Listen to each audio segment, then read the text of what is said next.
যেদিন থেকে আমি জানতে পেরেছি আমার রিজিক আমি ছাড়া অন্য কেউ ভোগ করতে পারবে না, সেদিন থেকে আমার হৃদয়ে তৈরি হয়েছে অদ্ভুত একটা প্রশান্তি, আলহামদুলিল্লাহ।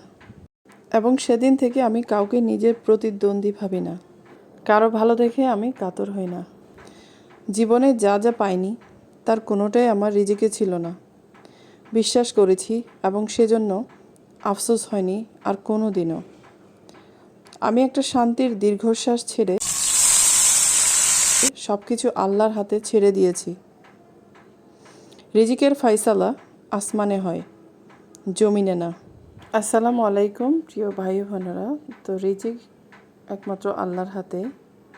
তো আমরা আমাদের রিজিকে যেটা আছে সেটাই আসবে। তো আজকে সকাল সকাল মাছ নিয়ে এসেছিল একটা জেলে। তো তো মাছগুলো কিন্তু ভীষণ মজা হয়েছে। তো আমি সবসময় মলা মাছের চচ্চড়ি করি, কিন্তু আজকে একটু ভিন্নভাবে করেছি আলু দিয়ে।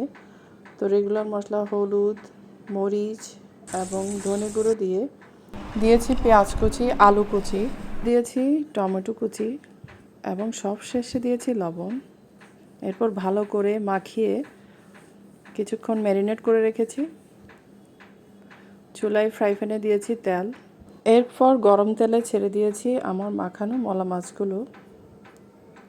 তো 2 মিনিট দিয়েছিলাম ঢাকনা। এরপর ঢাকনা নিয়ে কিছুক্ষণ পর নেড়ে চেড়ে একদম সব শেষে আর একটু ঢাকনা দিয়ে ঢেকে দিয়েছি। এবং যখন এটা ফ্রাই হয়ে গেছে নামিয়ে রেখেছিলাম। খেতে কিন্তু দুর্দান্ত হয়েছে। তো সাথে রেখেছিলাম ডাল আর ছিল আলুর ভর্তা। তো খেতে কিন্তু দারুণ লেগেছে, খুবই সুস্বাদু হয়েছে রান্নাটা। তো আজকে প্রথম এভাবে খেলাম। তো ভালো থাকবেন সবাই। তো রিজিকের মালিক আল্লাহ। তো চেষ্টা করে যাবেন, আল্লাহ রিজিকে যেটা রেখেছে ইনশাল্লাহ সেটা আসবেই।